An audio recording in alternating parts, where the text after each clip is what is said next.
Bueno, hola a todos, gracias por venir acá con nosotros al seminario de estudiantes de altas energías y gravitación. Hoy va a hablar Antonio Rojas, es estudiante de doctorado, alumno de Genaro Toledo, trabaja en física drónica, en particular hoy nos va a presentar su investigación sobre el momento anómalo del muón y cómo encontrar correcciones a este. Entonces, pues todo tuyo, Antonio. Ok, buenas tardes a todos. Me pidieron de favor dar el seminario, entonces el tema a escoger es contribuciones hadrónicas al G-2 del muón y una forma de atender el problema. Entonces, pues esta charla tiene una estructura general, es un poco larga, dado que el trabajo es bastante, traté de resumir muchas cosas, entonces no voy a hablar en detalle de ello, pero primero tenemos una motivación, una breve introducción al momento dipolar magnético, mejor conocido como el G-2, el estatus del G-2 hoy en la actualidad, las, les voy a hablar un aspecto muy importante que se llama contribuciones hadrónicas al AMU. Otro es las dispersiones E más a hadrones contra los decaimientos del tau y por qué podemos reemplazar estas por algún decaimiento en particular del tau. En especial nosotros nos vamos a enfocar a estudiar el decaimiento radiativo del tau yendo a dos piones y vamos a determinar la corrección radiativa independiente del modelo, en especial para el decaimiento del tau. Para determinar esta corrección radiativa independiente del modelo, lo que necesitamos van a ser dos teoremas importantes de bajas energías, el teorema de Lowe y el teorema de Born-Dietrich, que la hablaré más adelante. Haré un ejemplo donde se ilustran estos dos teoremas a detalle y después hablaré del decaimiento en particular tau yendo a dos piones neutrino gamma, bueno, fotón, y vamos a comparar los resultados que se tienen previamente en el estudio del análisis de este decaimiento y los que nosotros tenemos. Y bueno, al final hablaré un poco de lo que son las correcciones al momento magnético anómalo del muón bajo esta estructura que tenemos y algunas conclusiones.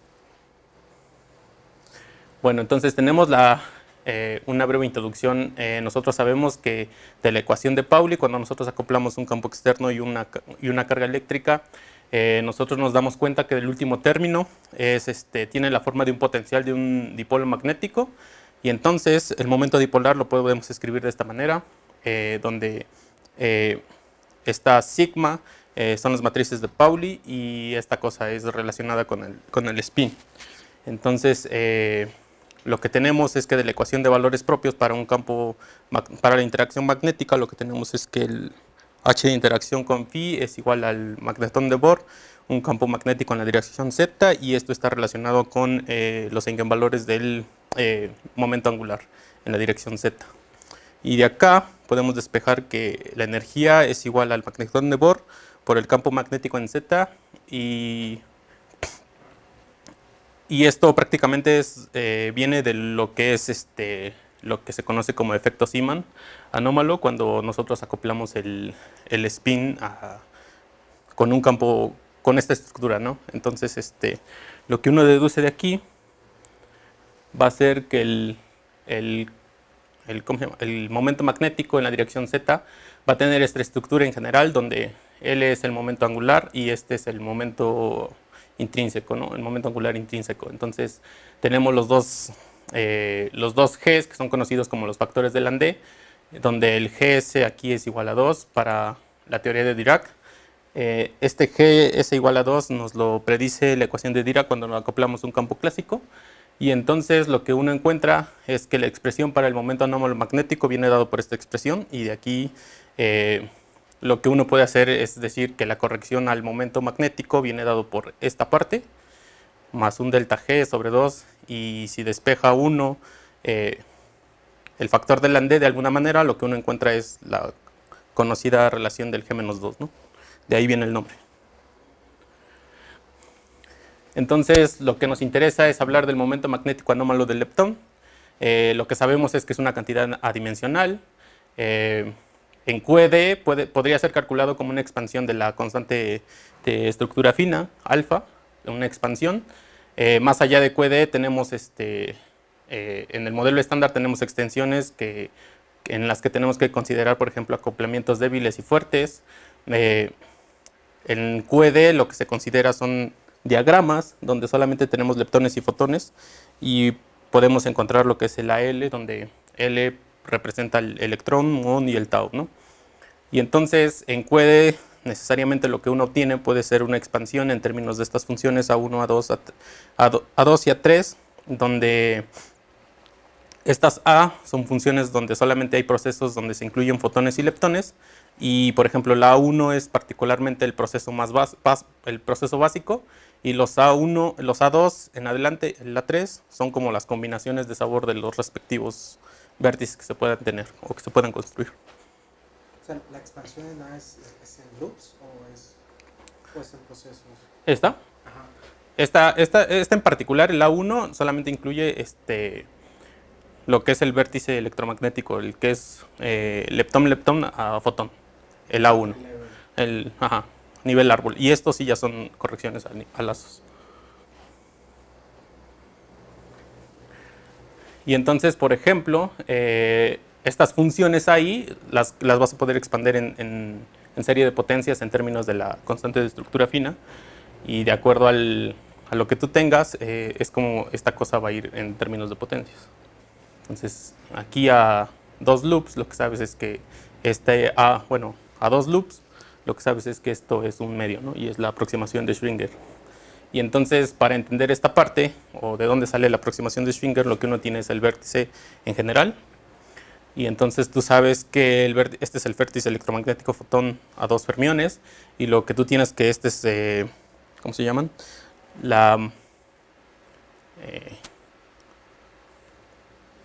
Los elementos de matriz de la corriente electromagnética las vas a poder escribir como esta expansión, ¿no? Donde este F es el factor de Dirac y este es el factor de Pauli. Bueno, este es el factor de carga electromagnética y el de magnético. Y aunque la estructura es un poco más general porque está el del cuadrupolo y los términos que llevan la corriente axial, pero para este caso lo que necesitamos es lo más básico, ¿no? Estos dos simplemente. Entonces lo que sabemos es que estos factores están normalizados. Cuando la carga la mandamos a 0, nosotros sabemos que el factor de Dirac es igual a 1 y el de Pauli es igual al momento anómalo. Entonces de aquí tú puedes decir que el G, o lo que estás buscando, lo puedes escribir como 2 veces este F más el F evaluado en 0. De acá, y entonces encuentras esta relación. Entonces de esta parte, el Fm en 0 está relacionado con el momento anómalo magnético y encuentras la relación del G-2, ¿no? Entonces, el estatus de la medición del G-2, en el experimento lo que uno tiene es un anillo, se hace introducir las partículas, se aceleran con un campo magnético y lo que uno sabe es que estas cosas, lo que uno sabe es que aquí se induce una corriente y la corriente va a estar relacionada con la frecuencia y la frecuencia está relacionada directamente con el AMU y este factorcito, ¿no? Que tiene que ver con el momento angular. Y entonces lo que se sabe es que las mediciones experimentales, especialmente esta, que fue la primera en Fermilab, dio un valor para el AMU de este rango, ¿no?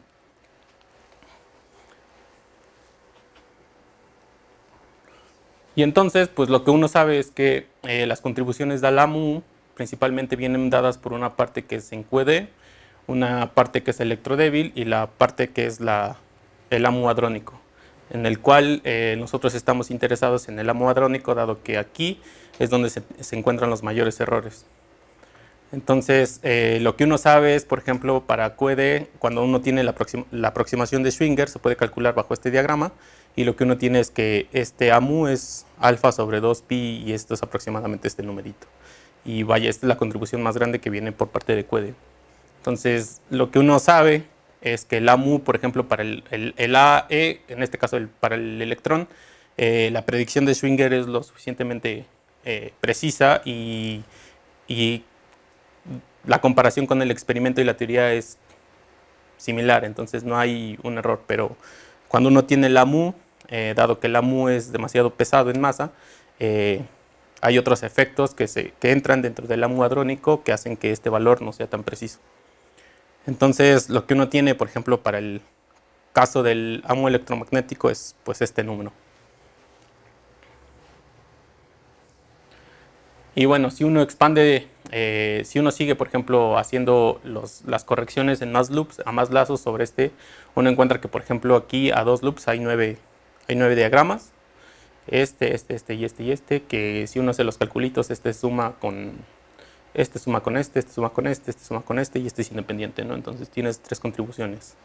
Y bueno, todos estos diagramas, cuando se hace el cálculo, son del orden de alfa sobre 2pi al cuadrado. También tienes, bueno, para las contribuciones de polarización del vacío, lo que tú tienes es el lazo de E, el lazo del mu y el lazo del tau. Y entonces tienes, por ejemplo, diagramas que vienen como polarización más polarización del vacío. Entonces todos estos diagramas están incluidos en QED. Y otro diagrama que es de suma importancia porque también aporta a lo que son las correcciones hadrónicas son los diagramas de dispersión luz por luz o light by light como en inglés, y vienen con esta estructura, que estos ya son a 3 loops.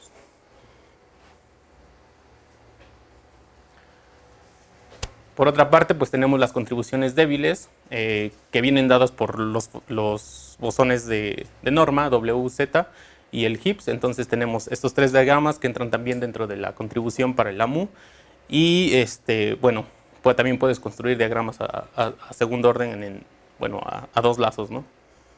Y bueno, la corrección al AMU en la parte electrodébil es esta cantidad.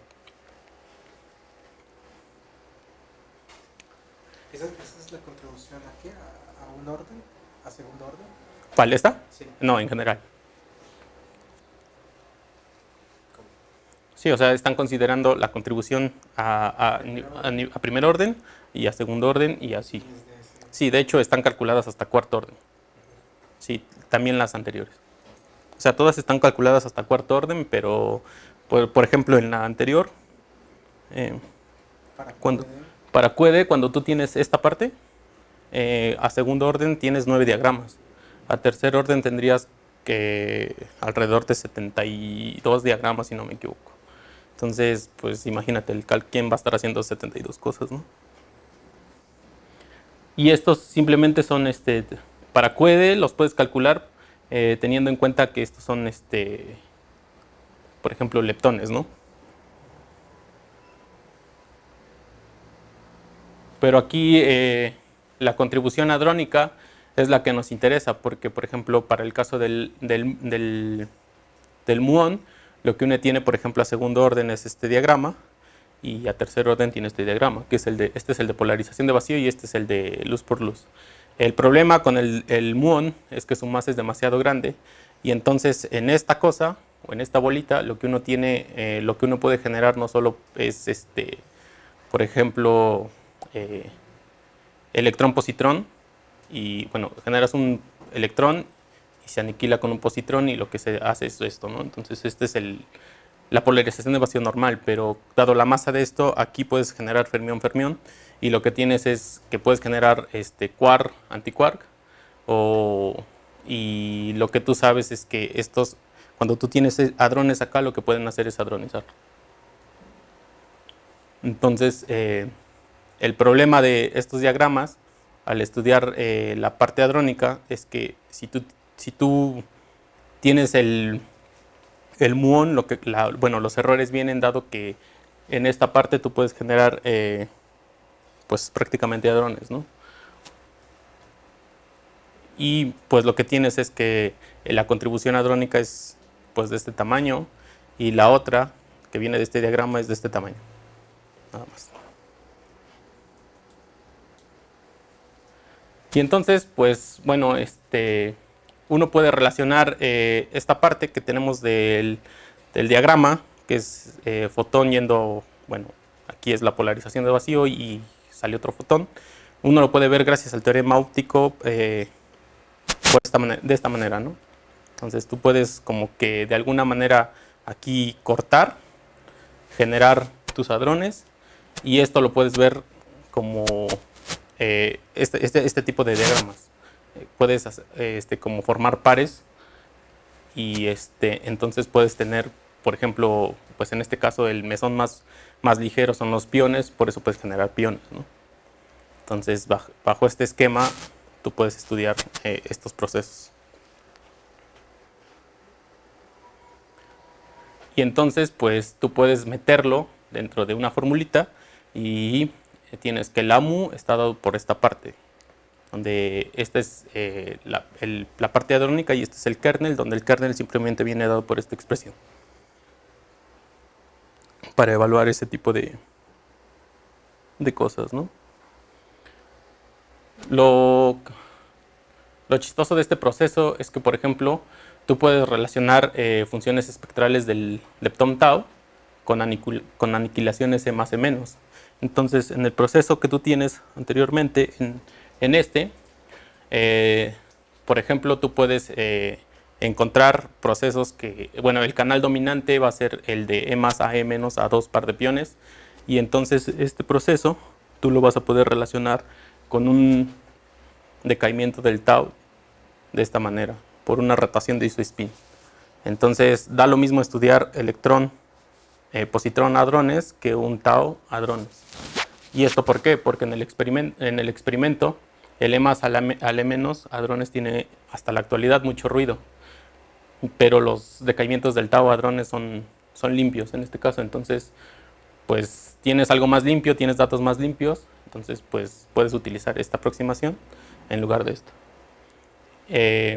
Pero bueno, ahora que esté, por ejemplo, en BEL 2, lo que van a hacer es volver a medir el E más al E menos hadrones, y se supone que estos datos van a salir con una corrección mucho mejor, o sea, van a salir más limpios. Y al mismo tiempo pues van a medir estos mismos datos del tau yendo a hadrones, y pues vamos a poder checar qué tan parecido es el AMU para ambos casos, ¿no?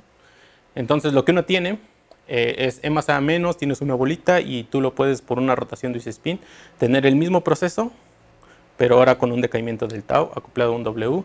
Y bueno, aquí tienes el U y el D, y lo que tienes es en lugar de tener un pi más, un pi menos, tienes un pi 0 y un pi menos, y esto se debe a la simetría CBC, que esto es una conservación de corriente vectorial nada más, que prácticamente te dice que pues se debe de conservar. Esto simplemente es pues la parcial de una corriente, lo puedes ver de esta manera, y esto es aproximadamente a las masas, y lo que tú tienes es que estas dos masas son casi iguales, y pues es cero. Entonces esta es como que la hipótesis fuerte de que tú puedes reemplazar los E más el E más a E menos hadrones por los decaimientos del tau. Sin embargo, a pesar de lo anterior, cuando uno hace las mediciones, tanto experimentales como teóricas, uno encuentra que el AMU experimental viene dado por este numerito. El AMU del modelo estándar en E más E menos viene dado por este numerito, donde estos son los errores. Por ejemplo, este es el error para QED más el electrodébil, este es el error de la parte hadrónica, y este es el error del lie by lie, que también es una parte hadrónica. De la parte hadrónica. Sí.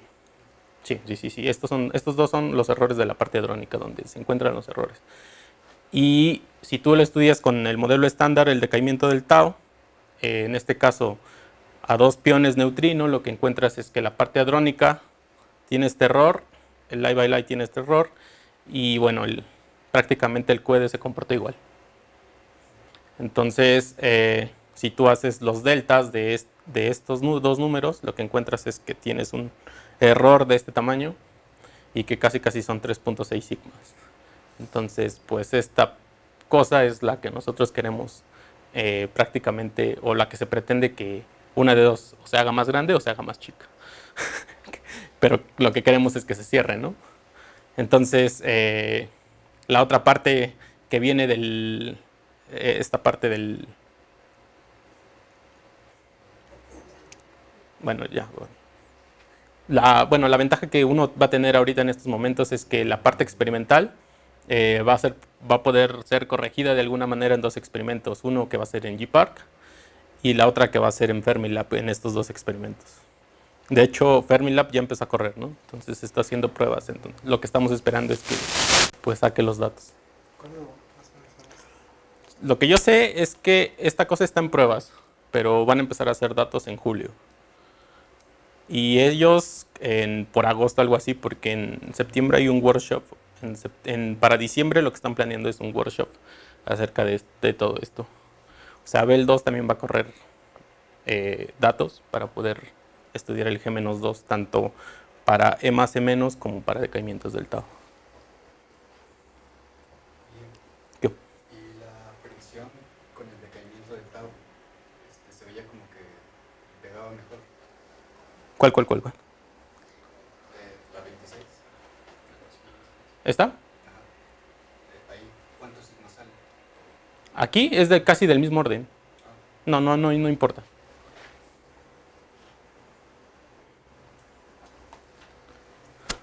Sí, o sea, se estudia esto porque prácticamente si tú estudias el E más al E menos y el tau yendo a 2 piones neutrino, el error se conserva. O sea, no hay una... O sea, no ves que la diferencia pues se haga más chiquita. Entonces, por ejemplo, lo que uno hace son correcciones a isospin y, por ejemplo, uno tiene la sección eficaz de E más a 2 piones, dado por esta expresión, donde este B0 viene dado en términos del factor de forma del pión. Y este beta 3 simplemente son funciones del espacio-fase. Por otra parte, el ancho de decaimiento en función de esta variable t del tau, yendo a 2 piones neutrino, viene dado por toda esta expresión con este b, donde t es una variable simplemente dinámica, y este b de t también viene dado en términos de un factor que depende del espacio-fase y el otro factor de forma del peón, ¿no? Entonces, cuando tú consideras el rompimiento de su spin, pues esta función, el b menos con el b cerito, pues son diferentes. Si tú consideras la simetría de su spin por conservación de corriente vectorial, tienes que estos dos numeritos son iguales, y entonces de alguna manera lo que tú tienes es que esta, por ejemplo, tú la vas a poder escribir como una función que no depende de alguna corrección, más una corrección que se llama, bueno, que es la corrección radiativa del GEM-T. ¿Por qué? Porque entonces lo que nosotros estamos suponiendo es, como dado que el tau yendo a 2 piones neutrino tampoco no cancela el error, lo que se está suponiendo es que quizás en el experimento lo que se está produciendo son fotones. Entonces tú tienes dos tipos de fotones, bueno, tú tienes la emisión de dos tipos de fotones, ya sean virtuales o reales. Lo que estamos suponiendo es que tenemos la emisión de un fotón o fotones que son reales pero que no los detectan. Entonces quizás lo que, bueno, es quizás una hipótesis que se está haciendo aquí, y entonces lo que se dice es que este ancho de decaimiento está corregido por esta función radiativa que le llamamos GEM-T. Entonces, para poder estudiar todo esto, lo que necesitamos son las partes independientes del modelo. ¿Qué es lo que se refiere uno con esto? La parte independiente del modelo nos dice que bajo cualquier esquema que tú aproximes, por ejemplo, el decaimiento del tau, su amplitud no va a cambiar. Entonces, por ejemplo, lo que utilizamos son dos teoremas, el teorema de Lowe y el teorema de Bordin-Tiklor. El teorema de Lowe te dice que la amplitud la vas a poder escribir, en este caso, para un proceso radiativo como potencias en omega. En este caso, omega es el momento del fotón. Entonces vas a poderlo expandir de esta forma, ¿no? Cuando tú tienes un estado inicial a un estado final más un fotón. Entonces lo vas a poder escribir así. Y entonces tú vas a tener que tu amplitud de Lowe, la que no va a cambiar, simplemente va a ser este más este, y ya. Es lo que te dice. El otro teorema te dice que la amplitud al cuadrado, de igual manera la vas a poder escribir como potencias en términos de la energía del fotón. Y lo que tú tienes es que, bueno, lo que tú vas a poder escribir es que la amplitud al cuadrado la vas a poder escribir igual en potencias, ¿no? Igual. Entonces, como ejemplo, un ejemplo muy básico para ver que esto sea cierto, lo que uno hace es estudiar el ρ yendo al pi, pi0 y el gamma. Se tienen estas tres contribuciones, y lo que tú tienes es que la amplitud del M1 la vas a poder escribir de esta manera, y el M2 de esta manera, y para el caso del diagrama 2, el diagrama 1, aquí lo que tú tienes es este vértice, y este vértice está relacionado con esta expresión. Entonces tú sabes que la amplitud total es la suma de las tres amplitudes, y por invariancia de norma tú puedes encontrar que el M3 es igual a esto, y al hacer el calculito de esto, bueno, tú encuentras la amplitud completa. Y entonces tú puedes ver que la amplitud la puedes escribir en términos de potencias en K, ¿no? Donde, por ejemplo, este factor es escala menos 1, este escala 0 y este es escala 0, ¿no? ¿Es K? K es el momento del fotón. Ya. Entonces lo que tú tienes es que para esta parte el teorema de Lowe se cumple, ¿no? Tienes una amplitud en términos de potencias en K. Entonces, pues acá está, ¿no? M lo puedes escribir de esta forma. Y cuando tú haces el cuadrado de la amplitud, entonces tú encuentras una cosa como esta. Entonces lo que tú puedes ver es que, por ejemplo, esta es K a la menos 2. Esto es una constante y este es escala 0. Entonces los términos K a la menos 1 se cancelan para esta parte. Entonces pues hemos visto que sí se cumple.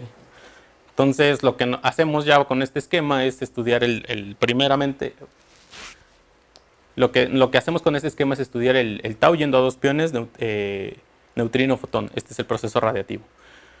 Pero para eso uno sabe que el proceso no radiativo está dado por este diagramita, donde la amplitud al cuadrado la vas a poder escribir en términos de la constante de Fermi, una parte, este BUD que es el CKM, el factor de forma, un factor de forma, en este caso va a ser un factor de forma que depende del pi, y una función que se llama DTU, que es una función cinemática, porque depende de las dos variables que he declarado como mis variables cinemáticas. Entonces, pero sin embargo la descripción más general de los elementos de matriz hadrónicos viene dado de esta manera, donde tienes una parte leptónica y una parte hadrónica. Entonces lo que tú tienes es que la parte leptónica viene dado por esta expresión y la parte hadrónica es toda esta cosa, donde tú tienes los dos factores de forma, este factor de forma y este otro factor de forma. Y, tu QA nada más es tu suma de momentos, el T pues nada más es el Q al cuadrado y tienes un delta pi, que este es como que la diferencia de masas entre los dos piones.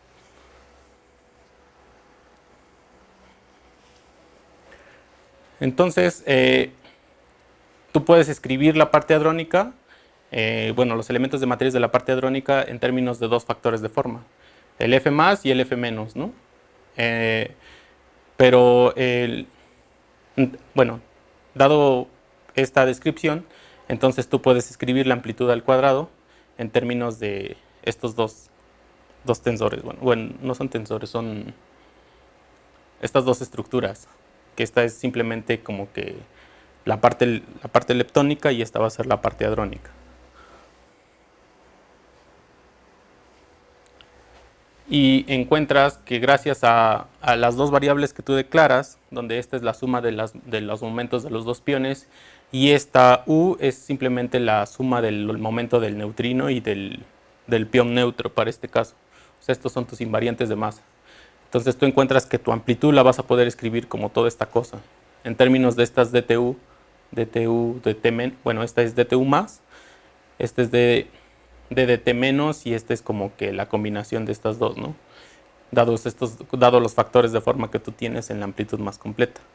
Entonces estas son las estructuras que tú tienes, donde esta es la que nos interesa a nosotros porque es la variable dinámica que nos va a dar toda la dinámica del proceso. Y las otras dos, pues en el caso que estamos considerando, estas dos se van a cancelar. Entonces, pues en nuestro caso, lo que estamos haciendo es considerar la simetría de su spin. Entonces estamos considerando que, dado que estas dos masas son casi iguales, las podemos poner igual. Entonces el delta que teníamos anteriormente, a ver, este delta se cancela, es 0. Entonces lo que tú tienes es que vas a poder escribir el ancho de decaimiento como esta función en términos de un solo factor de forma, que este es este F más. Y al integrar sobre U lo que tú encuentras pues es esta cosa. Y bueno, en algunos modelos, por ejemplo en el modelo de teoría quiral, que es de estos cuates, lo que hacen es el factor de forma lo aproximan como esta cosa, donde pues el D a la menos 1 es como es una especie de propagador, especie de Bragg-Peter, y estas son estructuras que dependen del modelo, pero vienen de la parte hadrónica del estudio de la teoría quiral. Entonces, ellos dicen, toman el factor de forma de esta manera, simplemente. Para nuestro caso, que estamos utilizando el modelo de dominancia vectorial, lo que hacemos es decir, es una aproximación del FT en términos de resonancias del ρ, ρ' y el ρb'. ¿Y esto por qué? Tomamos los datos de Bell para el factor de forma y entonces lo aproximamos como resonancias de los ρ. Entonces podemos escribir con ciertos valores para beta y gamma el mismo espectro que arrojan los datos de Bell con esta estructura, donde estos B simplemente son estructuras Bragg-Pekinner, ¿no? Simplemente son como propagadores de Bragg-Pekinner. Y de hecho, pues nosotros trabajamos con eso. Entonces, cuando uno hace eso, puede uno graficar esta cosa, el de gamma, y bueno, encuentra una cosa así nada más, en función de t. Y bueno, también lo que uno puede hacer es encontrar el espacio fase permitido en términos de u y de t, y uno encuentra una cosa como esta, simplemente. Para el caso que nos interesa, lo que tenemos es el tau yendo a pion, neutrino, gamma, y lo que tenemos para el proceso radiativo son estos 3, 6, 9, 11 diagramas. O sea, esta es la contribución completa del proceso. Simple. Sin embargo, lo que nosotros estamos interesados es en estudiar la parte independiente de este modelo, nada más. ¿Por qué? Porque esa no va a cambiar independientemente de si sea teoría quiral, si sea BDM o no sé, otro tipo. Esa no debe cambiar. Entonces, lo que estamos interesados es que de los diagramas A y D, el estado armónico final se produce únicamente por medio de la resonancia ρ 770, y los otros diagramas tienen dependencia en W con este A1, y bueno, lo que nos interesa simplemente es el modelo independiente, ¿no? Entonces, de esos diagramas que nosotros tenemos, de estos diagramas, los únicos que nos interesa es A, B, C y D, nada más. Y entonces, pues lo que podemos hacer es construir sus amplitudes de cada uno de ellos. Y bueno, las expresiones para las amplitudes vienen dadas de esta manera. Donde C, bueno, es una constante que trae todos estos parámetros. El Q barra nada más es la diferencia de momentos. El K más es como que la suma de todos los momentos. Esta parte. Y el K menos es igual a una Q, a la suma de los momentos. Lo que hacemos es tomar nuestro propagador de esta manera y tomamos el vértice a nivel árbol de esta forma. Para el diagrama, en este caso es el diagrama para este diagrama, para calcular este diagrama. Y bueno, para efectos de ancho finito lo que uno hace es como que expandir la masa, ¿no? Entonces uno puede escribir el propagador de esta manera.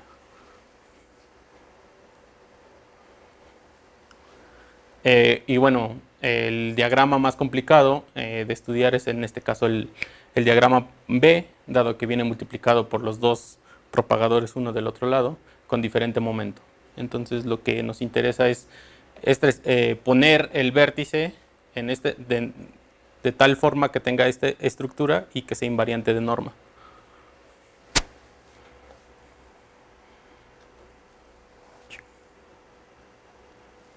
Y haciendo eso, la amplitud total queda una cosa así exageradamente fea como esto, pero uno puede ver que esto ya es invariante de norma, de a fuerza solito.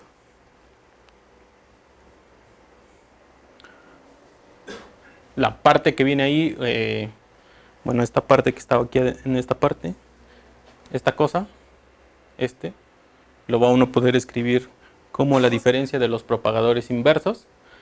Y bueno, cuando le multiplica uno por k, en esta parte, cuando multiplica uno por k la amplitud completa, se da uno cuenta que esto es 0. Esto simplemente, la invariancia de norma nos dice que la carga se conserva. Y ya, entonces uno puede escribir la amplitud total tomando esta cosa como esto, en términos del factor de forma del pion. Lo que uno encuentra es que la amplitud del low, que simplemente tiene potencias en omega la menos 1 y omega la 0, es de esta manera. Es esta cosa, donde los L son invariantes de norma, estas F es igual, y bueno, uno puede ver que esta cosa es K la menos 1, esta cosa es cala 0 y ya. El único término cala -1 es este y los demás son cala 0. Y bueno, uno puede calcular la amplitud al cuadrado necesariamente para poderla meter para el cálculo de anchos de decaimiento. Y pues puede tomar estas estructuras, puede hacer algo así como esto y calcularlo, es muy tedioso. De hecho no lo puse, pero pues lo volví a calcular esto y aquí ya no puse las transparencias, pero estamos calculando, por ejemplo, cómo puede uno medir. Les dije que estamos pensando que hay fotones reales en estos procesos. Entonces podemos, con la ayuda de la amplitud al cuadrado, lo que podemos hacer son decaimientos, podemos tener el diferencial del ancho de decaimiento respecto de la energía del fotón y ver cómo se comporta, ¿no? Cuando tienes, no sé, por ejemplo, un fotón a 50 MeV, a 100 MeV o cosas así. Entonces, si en el experimento tú encuentras que si hay fotones, de alguna manera vas a poder decir cómo se comporta, ¿no? De hecho, es un trabajo que aún no lo termino, entonces por eso no lo puse. Entonces, lo que uno encuentra es esta cosa nueva, estos. Desafortunadamente, lo que tengo que mencionar acá es que, a pesar de que hemos dicho que el teorema de Lowe y el teorema de Born-Kroll se cumplen, en este caso el teorema de Lowe, pues tenemos una estructura de Lowe, pero cuando sacamos al cuadrado los términos de cala -1 no se cancelan, y entonces no podemos escribir una amplitud al cuadrado en términos de potencias de K. Y entonces, pues lo que hacemos es una comparación con los modelos de teoría quiral y los modelos de BMD. Entonces, por ejemplo, para estos cuates que estudian el modelo quiral, ellos dicen que tienen una amplitud dado por esta forma. Y entonces ellos dicen que este B solito es el que va a manifestar su amplitud de Lowe y viene dado en términos del F+, al igual que nosotros, y tiene este término y un término derivativo que viene aquí. Entonces, lo que nosotros pudimos estudiar es que, por ejemplo, para el caso del BMD Lowe, lo que teníamos es una estructura como esta, donde el G viene dado por todas estas cosas, y lo que podemos ver nosotros es que lo que nosotros encontramos, el M Lowe, con nuestro esquema, viene dado por el tiene todos los términos del M Lowe del quiral, más este término. En un trabajo previo que tienen ellos.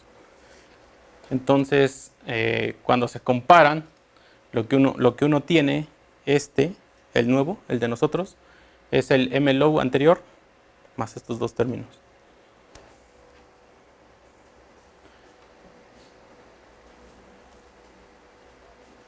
Y bueno, entonces lo que uno tiene, hay que mencionar que los términos nuevos están dados por este esquema, donde son la suma de los momentos.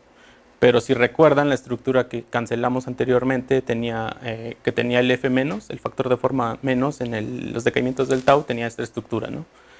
Entonces, lo que no sabemos es de dónde viene aún esta estructura del P menos más el P0 G. O sea, ¿por qué aparecen estas Q como sumas y si ya las habíamos cancelado anteriormente?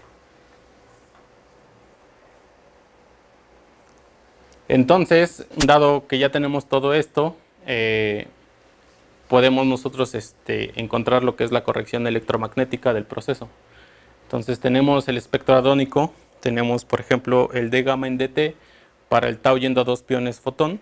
Tú lo vas a poder escribir como el D gamma libre, más un D gamma virtual que depende de los fotones virtuales, más un D gamma que tiene los fotones reales. Entonces todo esto, el proceso radiativo, el D gamma radiativo, lo vas a poder escribir como el D gamma normal por una función GEMT, que es la parte radiativa, que simplemente es esto, ¿no? Entonces, bueno, aquí está. Es esta parte, que viene el de los virtuales, de los reales, que los que son suaves y los que son duros, y Este es tu GemT, que lo vas a poder escribir como tu Gem0 más tu Gemres. Estamos interesados en estas dos. Entonces, cuando uno hace el calculito, uno encuentra una gráfica de esta forma, donde este es la parte Gem0, esta no cambia. Y el GemT tiene esta estructura.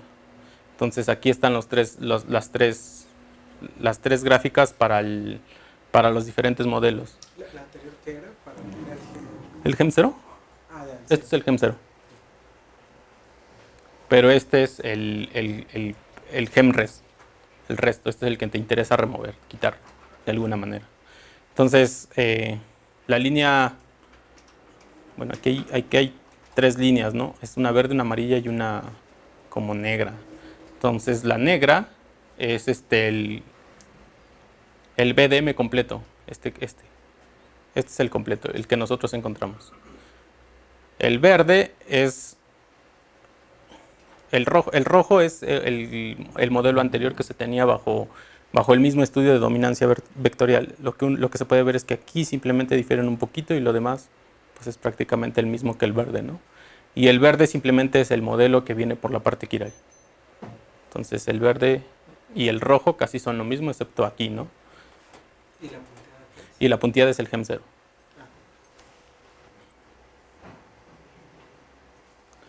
Y entonces necesitábamos el GemT porque es necesario para hacer la corrección al delta mu, en este caso. Entonces, para calcular el impacto de las correcciones al delta mu, se tiene que esta cosa viene dado por este factor, esta corrección, donde el RIB viene dado como la razón de 1 entre el GemT, y estos simplemente son dos factores, dos funciones del espacio-fase, simplemente, y estos son los factores de forma, ¿no?, que tienes. Este es tu KR viene dado por esta expresión y tu K sigma es esta expresión solita. Entonces, pues tienes prácticamente todo para calcular tu corrección. ¿Y el S? Estos simplemente son los Al seno. Ajá. Ya.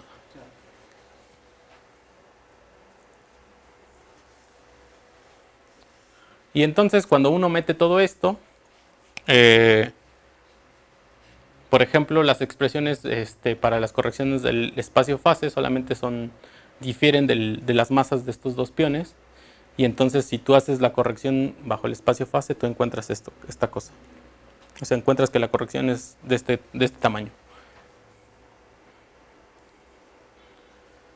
Si tú haces la corrección electromagnética, o sea, metiendo el GemT, entonces tú encuentras que el delta mu, por ejemplo, para el modelo de la parte quiral, es de este numerito, del tamaño de este numerito.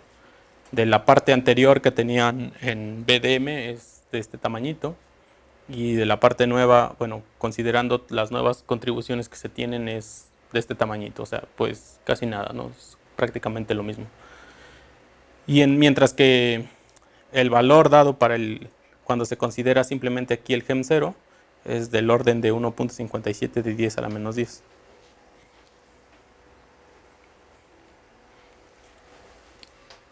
Y entonces, pues, puedes considerar las correcciones del espacio-fase y las electromagnéticas juntas, ¿no? Entonces, acá tienes el GemT, estas son las dos funciones del espacio-fase, y lo que tú encuentras es que el delta mu, considerando la corrección electromagnética y las correcciones del espacio-fase, vienen dadas por estos números, y igual uno puede ver que pues son similares. Esto es para la parte quiral, este es para el BDM anterior y este es para el BDM nuevo. Entonces, pues, el valor promedio ronda entre este número. Es el promedio entre los tres. Entre los tres.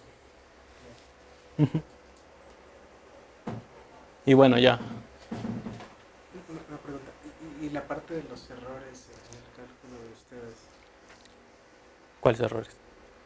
De la parte, o sea, ¿no? Era utilizar los datos de Bell, ¿no? Con las resonancias, Ajá. ¿no? Pero ahí cuando fiteas vas a tener errores, ¿no? Sí. Que se van a propagar al cálculo. O sea, los errores hadrónicos. En realidad lo único que se está fiteando es el factor de forma. O sea, es una forma de cómo Y todo escoges. eso se va a propagar al final. Sí, final. claro, porque también, por ejemplo, estos cuates están utilizando otra estructura del factor de forma. O sea, para la parte quiral ellos dicen, tengo un factor de forma de esta manera. Ujú. Entonces, en realidad. Proponen la de abajo. Y se propone dado los resultados de Bell, ¿no? O sea, te dice, tienes este espectro y lo que se hace es aproximarlo con esta cosa.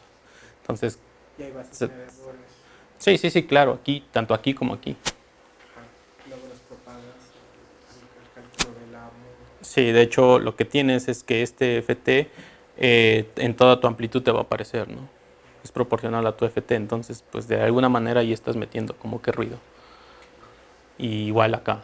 O sea, porque al final era como eso lo importante, ¿no?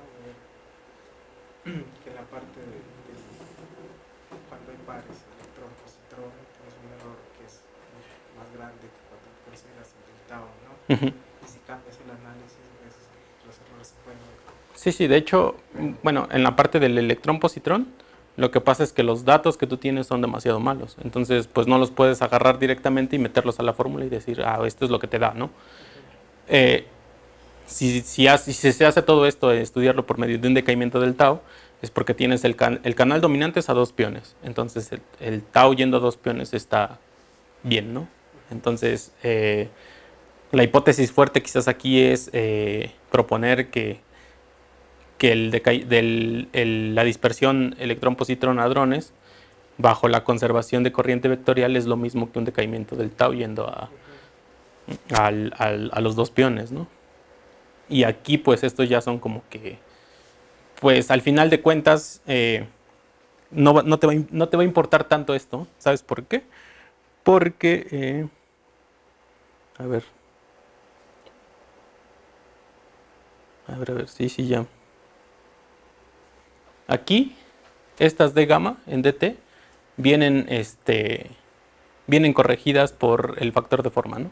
O sea, son proporcionales al factor de forma. Entonces, tu GEMT lo vas a poder escribir de esta manera. Aquí tienes un factor proporcional al factor de forma, proporcional al factor de forma, proporcional al factor de forma.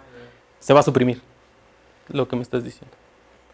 Al final de cuentas, pues como que no te va a afectar tanto para esta parte. Porque estás, de alguna manera puedes escoger el factor de forma como tú quieras, pero aquí está claro que no te va a importar, ¿no? Entonces, pues el GEMRES en realidad debe de ser, o en este caso es muy similar para los 3 casos por esto. Y si se ven las diferencias, por ejemplo, en esta parte, es por los términos extra que tú tienes. Este modelo, el de la línea roja, tiene un término extra que el de la verde. Y el de nosotros tiene 3 términos extra de acuerdo a la verde. Entonces, por eso aquí se hace como que esta curvita, ¿no? Pero es por eso.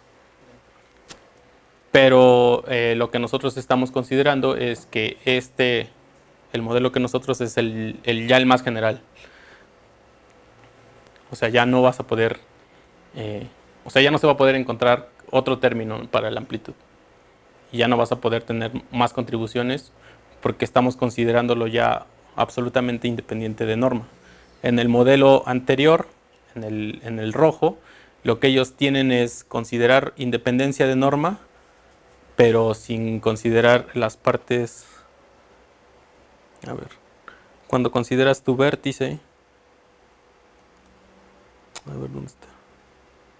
Este vértice, en el rojo, lo que ellos truncan hasta esta parte. O sea, están tomando estos 2 términos nada más.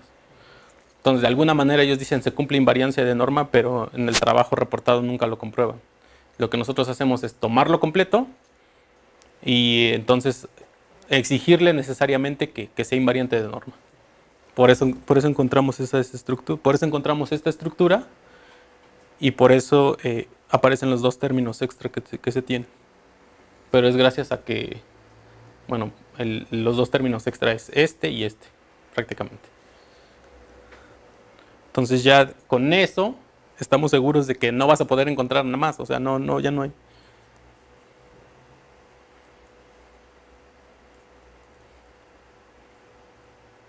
Y de hecho, pues por ejemplo, pues no puse, pero también este decaimiento o el decaimiento a 4 cuerpos, pues también tiene que estar de alguna manera determinado por su mismo espacio-fase. El anterior era 3 cuerpos, nosotros tenemos un decaimiento a 4 cuerpos. Y pues lo único que cambia es una región muy pequeña. Entonces, todo lo que se hace es, por ejemplo, con las variables dinámicas, el T y el U, es acotar ese espacio-fase. No puse la imagen, pero es similar a la de 3 cuerpos más una región muy pequeña. Entonces acotamos todo eso para poder tener estos beta. De alguna manera tienes un espacio-fase restringido, ¿no? Por eso también están tanto las correcciones del espacio-fase como las electromagnéticas. Y bueno, la combinación de ambas, ¿no? Bueno, aquí está el de 3 cuerpos. El de 4 es una región aquí chiquita, muy chiquita aquí. O sea, no cambia mucho. Y pues ya, lo que nosotros tenemos como conclusiones hasta ahorita es que, bueno, la primera era que el AMU presenta una desviación superior a los 3 sigma, ¿no? Entonces, por eso es el interés de estudiar el AMU. En este trabajo se hace con puro modelo estándar. En algunos otros trabajos lo que hacen, por ejemplo, es meter supersimetría. He visto un trabajo de Lattice. Hay otros que proponen que energía oscura, materia oscura. Entonces, en dado caso de que los experimentos de este año te digan que esta cosa se mantiene o crece, entonces cabe la posibilidad de que haya nueva física, ¿no? Como lo que se conoce. Pero si esto lo disminuyen, pues dices, bueno, entonces pues no está tan descabellado lo que se está haciendo. Lo que se sabe es que las contribuciones hadrónicas presentan los errores más significativos para el valor del AMU. Y bueno, lo que uno tiene haciendo este procedimiento es que el promedio del delta mu es de este tamaño, que es razonable con el valor tanto experimental como teórico.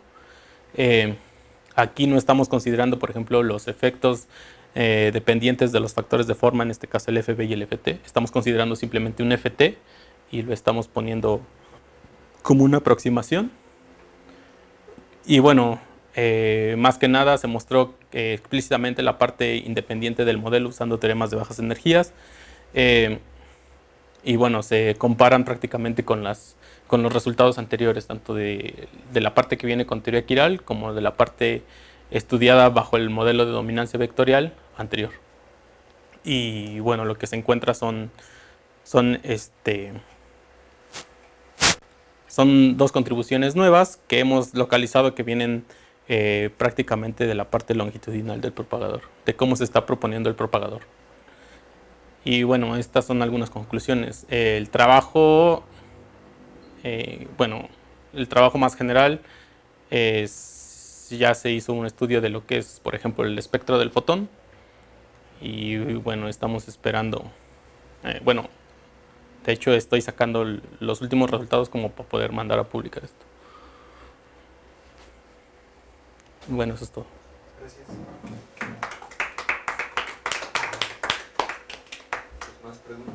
Sí. Entonces lo que haces es proponer estos modelos, ¿no? Para la parte hadrónica, y tú esperas que corrige bien, entonces esperas que se pudiera explicar. Lo que se está esperando son nuevos datos, de hecho, ¿no? O sea, estamos esperando que BEL2 corra tanto para decaimientos de tau y tanto para decaimientos de L más a L menos. Y también estamos esperando el nuevo valor para el AMU que viene del experimento en Fermilab. Entonces, pues bueno, a nosotros nos surge mandarlo porque, bueno, tenemos ya casi la mayoría de las cosas. Tenemos un trabajo revisado. De hecho, la parte del modelo de dominancia vectorial, aquí le puse, bueno, Gabriel, Pablo y Genaro, porque es un trabajo de ellos. Entonces, pues, nuestro trabajo está también siendo monitoreado por ellos. Han dicho que está bien. Entonces, pues,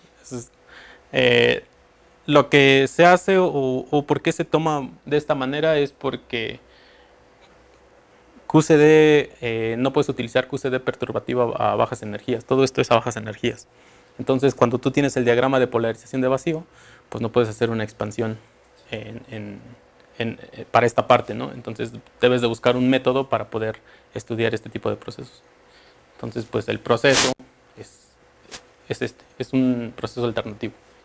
¿Y físicamente qué dicen tus modelos? El Quiral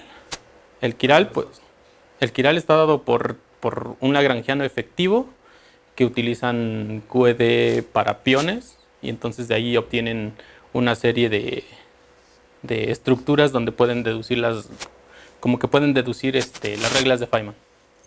El BDM lo propone Sakurai como una forma para una alternativa para estudiar el factor de forma del pión, pero prácticamente te dice que tú puedes escribirlo como reglas de Feynman cualquiera. O sea, puedes decir, tengo una amplitud y la puedo escribir con estas reglas de Feynman. Que de hecho, estas mismas reglas de Feynman vienen de un lagrangiano efectivo. Entonces, bueno, no lo puse, pero tú tienes un lagrangiano efectivo y de ahí puedes, por ejemplo, obtener el vértice 2 piones a fotón, algo así, ¿no? O cosas así. Entonces, con esas reglitas de Feynman tú puedes construir estas amplitudes. La diferencia del otro es que es un modelo, pues, con teoría quiral perturbativa, de hecho. Pues